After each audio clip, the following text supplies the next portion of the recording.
Meski tuduhan gratifikasi dan tindak pencucian uang telah dilayangkan, Rafael Alun nggak hanya meminta majelis hakim untuk mengembalikan hartanya dan istrinya, tapi lewat kuasa hukumnya juga meminta agar pihaknya ini dibebaskan. Katanya sudah berbuat banyak untuk negara. Jaksa KPK menuntut Rafael Alun dengan pidana penjara 14 tahun dengan denda 1 miliar rupiah. Ia juga diharuskan membayar uang pengganti 18,9 miliar rupiah.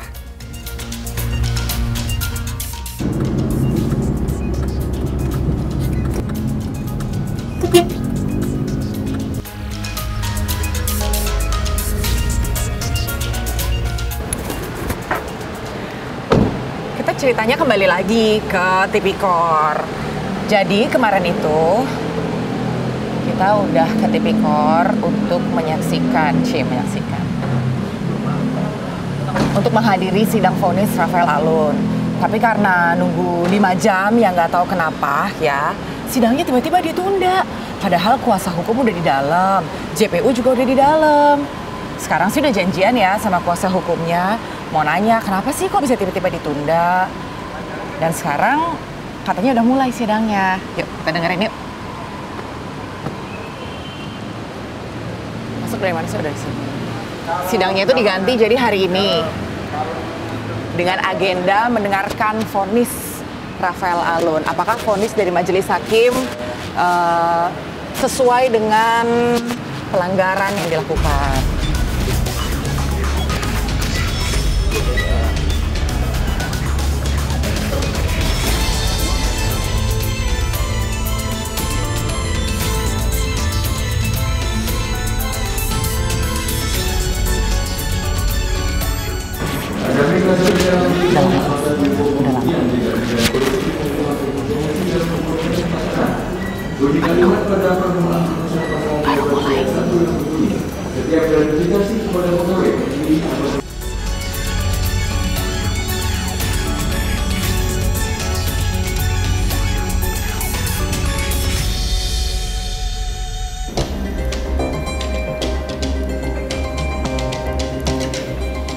Bahwa karena semua unsur pasal 12B yaitu pasal 18 Undang-Undang RI nomor 31 sebagaimana telah diubah dengan Undang-Undang nomor 20 tahun 2001 tentang pemberantasan tindak pidana korupsi untuk pasal 55 ayat 1 pasal 2 pidana untuk pasal 64 ayat 1 2 telah terpenuhi, maka terdakwa telah terbukti melakukan tindak pidana korupsi sebagaimana didakwakan pada dakwaan 1. Kedua, pasal 3 ayat 1 A dan C Undang-Undang RI nomor 12 tahun 2002 tentang tindak pidana pencucian uang sebagaimana telah atas nama pihak lain. C.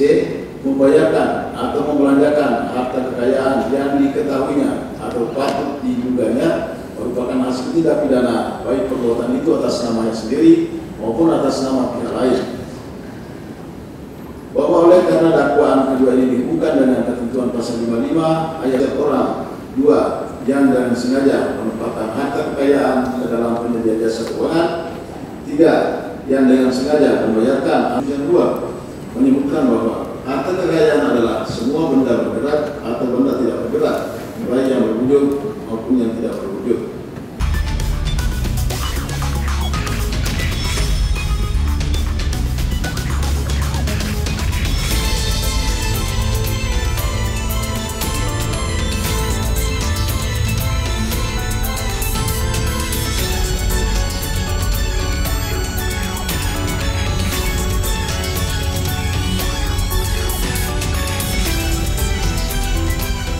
Tersebut di atas telah terbukti secara sah dan meyakinkan menurut hukum bersalah melakukan tindak pidana korupsi sebagaimana didakwakan pada dakwaan 1 pasal 12B yaitu pasal 18 Undang-Undang RI nomor 31 tahun 1999 tentang pemberantasan tindak pidana korupsi sebagaimana telah diubah dengan Undang-Undang nomor 20 tahun 2001 tentang perubahan atas Undang-Undang nomor 31 tahun 1999 tentang pemberantasan tindak pidana korupsi dan tindak pidana pencucian uang sebagaimana didakwakan pada dakwaan kedua pasal 3 ayat 1 huruf A dan C Undang-Undang nomor 15 tahun 2002 tentang tindak pidana pencucian uang sebagaimana telah diubah dengan Undang-Undang Nomor 25 Tahun 2003 tentang perubahan atas Undang-Undang Nomor 15 Tahun 2002 tentang tindak pidana pencucian uang, junto pasal 55 ayat 1 ke 1 bab pidana, junto pasal 4 ayat 1 bab pidana, dan tindak pidana pencucian uang sebagaimana didakwakan pada dakwaan ketiga pasal 3 Undang-Undang RI Nomor 8 Tahun 2010 tentang pencegahan dan pemberantasan tindak pidana pencucian uang, junto pasal 55 ayat 1 ke 1 bab pidana, junto pasal 4 ayat 1 bab pidana. Terdakwa Rafael Alun Trisambodo tersebut di atas dengan pidana penjara selama 14 tahun serta denda sebesar 500 juta rupiah jika tidak dibayar, diganti dengan pidana penjara selama 3 bulan. 3. Menjatuhkan pidana tambahan kepada terdakwa Rafael Alun Trisambodo untuk membayar uang pengganti sebesar 10.079.095.519 rupiah. Dengan ketentuan, apabila terdakwa tidak membayar uang pengganti dalam waktu 1 bulan setelah putusan memperoleh kekuatan hukum tetap, maka harta bendanya dapat disita oleh jaksa dan dilelang untuk menutupi uang pengganti tersebut. Dan dalam hal terdakwa tidak mempunyai harta benda yang tidak mencukupi untuk membayar uang pengganti, maka dijatuhi pidana penjara selama 3 tahun. 4. Menetapkan masa penahanan yang telah dijalani terdakwa dipulangkan sebelumnya dari pidana yang dijatuhkan. 5. Menetapkan agar terdakwa tetap berada dalam tahanan. 5. Menetapkan barang bukti perkara gratifikasi dan perkara TPPU berupa sebagai berikut. Nomor urut barang bukti perkara gratifikasi 1 sampai dengan 4 dinyatakan sebelumnya dikembalikan dari mana benda tersebut disita. Nomor urut 5 sampai dengan 7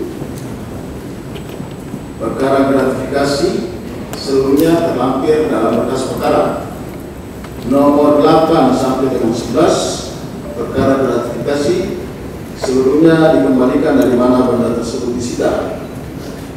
Nomor 12 sampai dengan 18 barang bukti perkara gratifikasi seluruhnya terlampir dalam berkas perkara. Nomor 19 sampai dengan nomor 25 perkara gratifikasi dikembalikan dari mana benda tersebut disita. Nomor urut 26 sampai dengan 43 perkara gratifikasi seluruhnya tetap terlampir dalam berkas perkara. Nomor urut 44 perkara gratifikasi dikembalikan dari mana benda tersebut disita.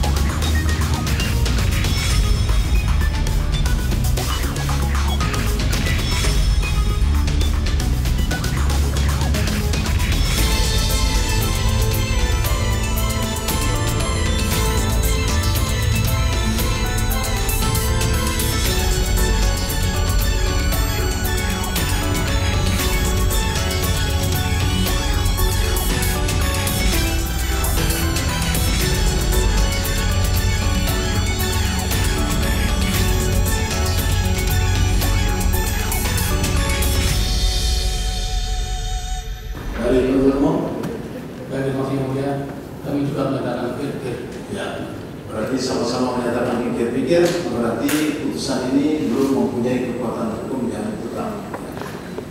Jadi supaya digunakan haknya selama 1 minggu, 7 hari, dan itu mulai besok. Juga seperti sakit untuk belum memiliki kekuatan hukum tetap vonisnya. Jadi sampai bertemu lagi minggu depan di waktu dan di tempat yang sama.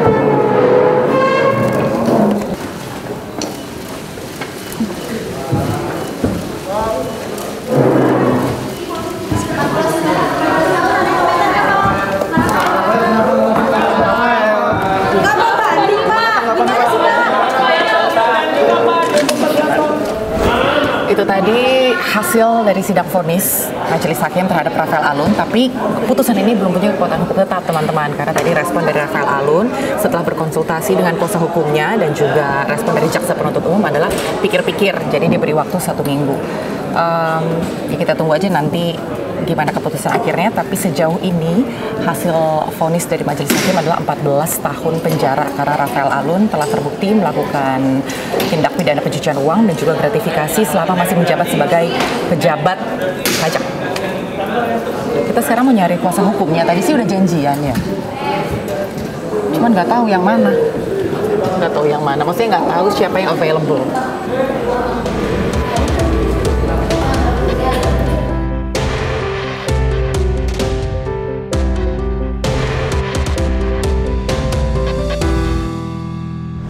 Ya, jadi ini adalah Mas Junaidi, satu kuasa hukum dari Rafael Alun. Gimana Mas, tadi kan putusan vonis dari majelis hakim 14 tahun penjara, tapi belum memiliki kekuatan hukum tetap. Apa ya, karena masih pikir-pikir waktu 1 minggu ya. Langkah lanjutannya dari langkah selanjutnya kita petain lagi semuanya, termasuk semua bukti dan pertimbangan apa yang sudah kita ajukan dan sebagaimana itu bisa nanti kita sampaikan ke klien kami, karena sudah kan upaya hukum kan menjadi haknya daripada klien kami gitu. Nah terus gini Mas, minggu lalu kan sempat nih nunggu semuanya sampai sore, terus kemudian sidangnya harus ditunda, itu sebenarnya kenapa sih Mas? Karena kan jadi belum siap aja, belum siap bikin putusannya aja, karena kan waktunya cuma 2 hari ya, kita tidak menantikan, nggak mungkin juga 2 hari hakim bisa selesai putusan. Tapi selama ini komunikasi dengan klien, dengan Pak Rafael aman-aman aja Mas, sehat semuanya. Kalau dari Pak Rafael sendiri sempat ada obrolan tentang apa gitu Mas, atau kangen sama Dandi, karena kan Dandi sudah divonis gitu kan, sudah ditahan. Ya guys, kalau dia sih semuanya ya, anak-anak semua dipikirkan sama dia ya, termasuk juga yang di Jogja yang sedang besar itu semua ya menjadi pertimbangan yang beliau makan juga tadi kan, teman keluarga menjadi pertimbangan yang baik. Oke. Tapi kalau dari Bapak sendiri ada titipan apa gitu Mas?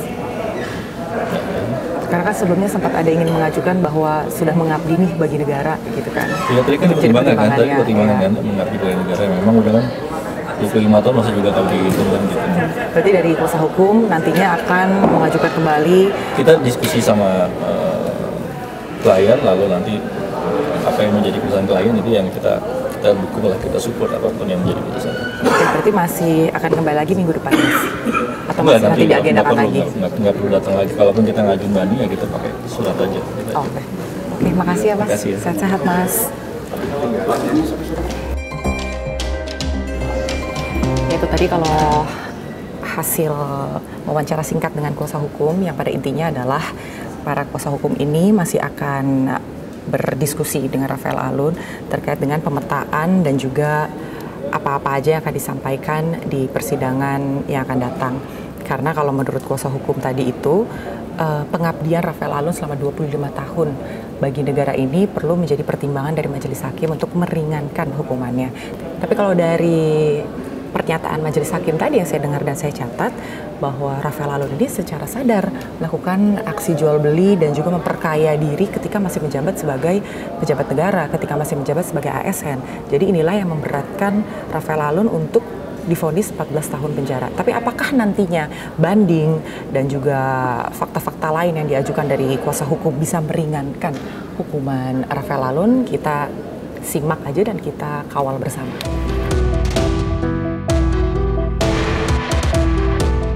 Karena putusannya terbukti pasal 12B dan nilainya di atas 10 juta, maka sebenarnya secara hukum yang terjadi saat ini adalah suap. Karena ini suap, sebenarnya PPATK sekarang bisa menarik orang-orang yang memberi. Jadi kalau secara hukum gratifikasi itu sifatnya tunggal. Cuma kalau suap itu sifatnya ada pemberi dan ada penerima. Nah sekarang secara hukum KPK bisa menjerat si pemberi.